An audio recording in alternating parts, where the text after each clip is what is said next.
Fati Washa, tauraruwa mai haske a sararin Kannywood, cikin hikimar zance da nutsuwar tunani, rayuwa kan haifi mutane kaɗan da ke barin sawu mai zurfi a zukatan al'umma.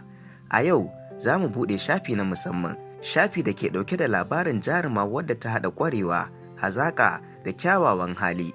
Wannan shine labarin Fati Washa, jaruma a masana'antar Kannywood, mace mai jajircewa wadda ta sauya mafarki zuwa gaskiya. An haifi Fati Washa a jihar Bauchi a ranar 21 ga watan Fabrairu, shekara ta 1993, inda ta taso cikin al'ada, tarbiyya da ƙaunar fasaha. Tun ƙuruciyarta, Fati ta nuna sha'awar fim ba don nishaɗi kaɗai ba, amma a matsayin hanya ta isar da saƙo da bayyana halayen rayuwa.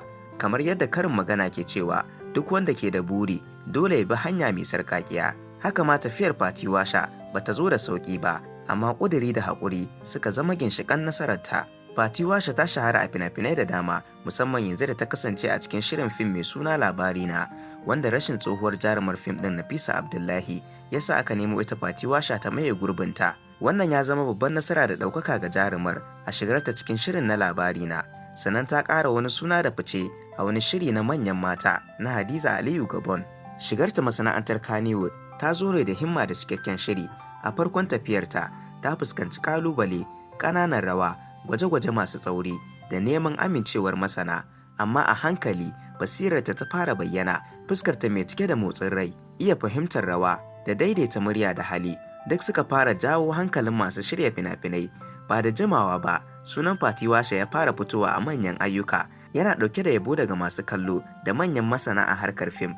Ta yi fina-finai a baya da dama da suka haɗa da Na Gaba, Makawan Gida, Ya Daga Allah, 'Yar Tasha, Ana Wata Ga Wata, Baya da Ƙura, Fari da Baƙi, Farida, Gaba da Gabanta, Hadarin Gabas, Hindu, Hisabi, Jaraba, Ƙarfen Nasara, Makawan Gida, Niqab, Dangin Miji, Ɓadda Kama, Mijin Biza, Matar Mijina, Labarina, Nafi Haidar, Husna ko Huzna, Ƙarfen Ƙafa, Afra da dai sauransu.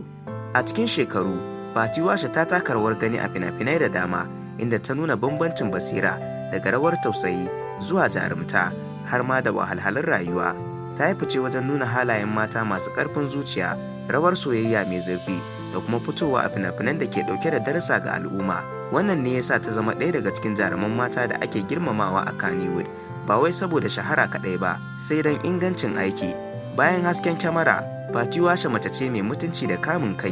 Ta yi suna wajen ladabi, girmama abokan aiki da kiyaye martabar sana'a. Ta zama abin koyi ga matasa mata da dama, wanda ke nuna cewa mace na iya samun nasara ba tare da rasa darajarta ba. A zahiri, tasirinta ya wuce fim.